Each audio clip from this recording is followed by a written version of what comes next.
Queridos irmãos, graça e paz, esse vídeo é um vídeo que não tenho prazer nenhum de gravar esse conteúdo.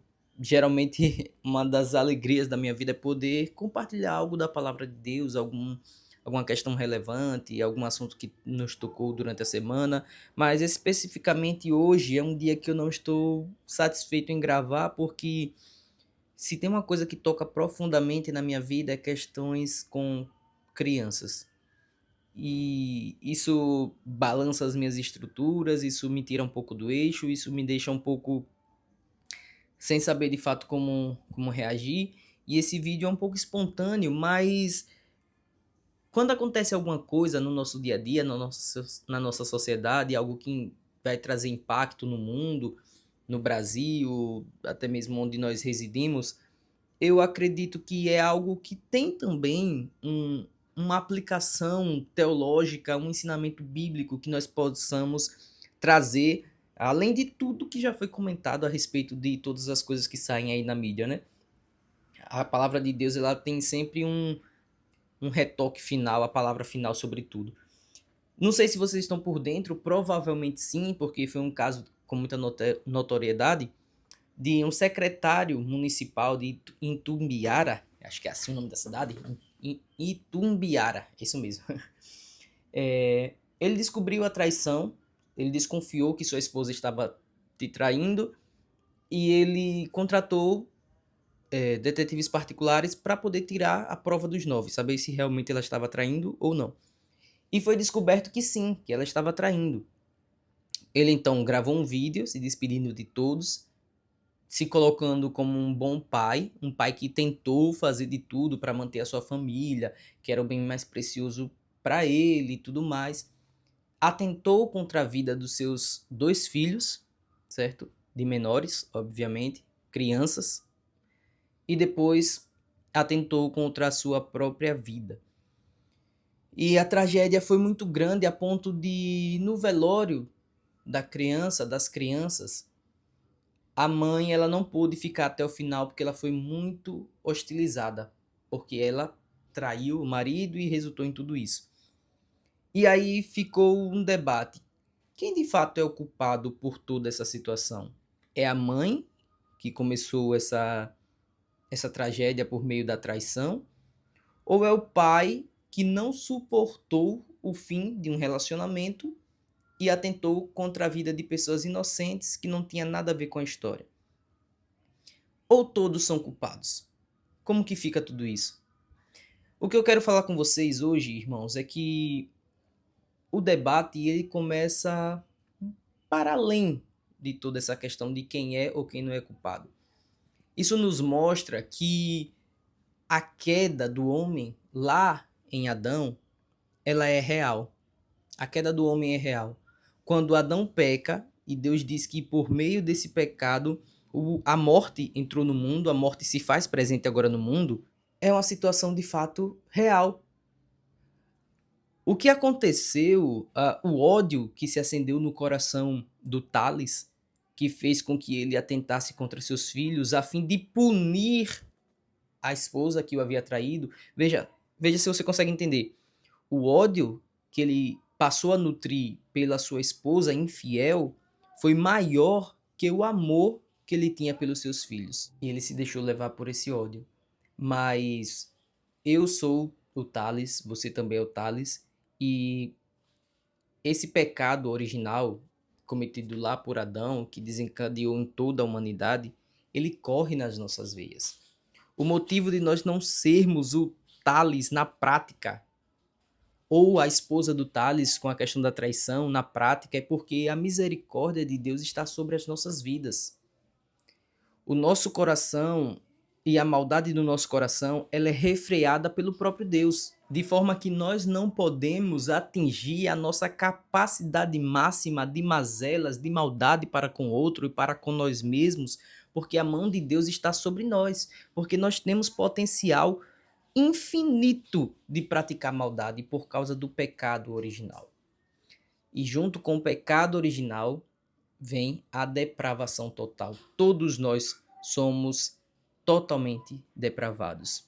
E isso, como eu já expliquei, não implica dizer que nós estamos no nosso grau máximo de maldade, porque nós podemos muito mais se não for a misericórdia de Deus. Mas a totalidade máxima da nossa depravação implica dizer que todas as nossas áreas, todos os âmbitos da nossa vida foram afetadas por esse pecado. Tudo em nós está corrompido e nós precisamos da misericórdia de Deus. É muito fácil nós olharmos para a esposa do Thales que o traiu e dizer a culpada é ela.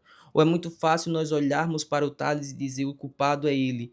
Mas sem a graça de Cristo, todos nós somos igualmente assassinos, somos igualmente traidores, somos estupradores, mas a mão de Cristo e a misericórdia de Cristo é que nos retém. Mas, Moai, se isso corre nas nossas veias, se o pecado corre nas nossas veias, então como nos livrarmos? Qual que é a solução? Nós precisamos eliminar o pecado e preencher com outra coisa. Não é que nós vamos deixar de ser pecadores. Nós pecaremos, cairemos, porque essa agora é a nossa natureza. Até Cristo nos regenerar, até Cristo nos levar para si. Mas até lá, nós precisamos preencher o lugar que o pecado ocupa com santidade. Tirar o pecado e preenchê-lo com santidade. Quando eu falo em santidade, é uma vida inteiramente regrada e dedicada a Cristo Jesus, o nosso Salvador. Quando nós passamos a viver com os nossos olhos focados em Cristo, aí nós passamos a não mais dar vazão a esse pecado que nos corrompe, que nos destrói, mas passamos a andar em novidade de vida. Existe a teoria teológica chamada a teoria do já e ainda não. Nós já somos salvos, nós já fomos salvos, mas nós também seremos salvos. Em relação ao pecado, nós já fomos livres do poder do pecado, mas ainda não fomos livres da presença dele. O poder do pecado, estar livre do poder do pecado, implica dizer que ele não mais tem domínio sobre nós. Nós conseguimos estar diante de uma situação de raiva e de ódio e dizer: eu não vou cometer um assassinato, eu não vou matar meus filhos, eu não vou matar minha esposa, eu não vou agredir ninguém no trânsito, eu não vou praticar essas coisas malignas, porque nós, por meio da morte de Cristo e da sua redenção, nós temos agora domínio, nós temos poder sobre o pecado. Mas não estamos livres da presença do pecado, porque cairemos eventualmente. A nossa natureza pecaminosa clama diariamente pelo pecado. E é como se fosse uma dieta. Nós cortamos o alimento dessa natureza. Essa natureza cresce conforme nós a alimentamos. E nós estamos sem dar alimentos a essa natureza, mas alimentamos o nosso novo homem com uma vida de santidade regrada. Mas será que você de fato tem alimentado esse novo homem, esse homem da santidade? Você tem alimentado com a palavra de Deus, com oração, com uma vida de renúncia?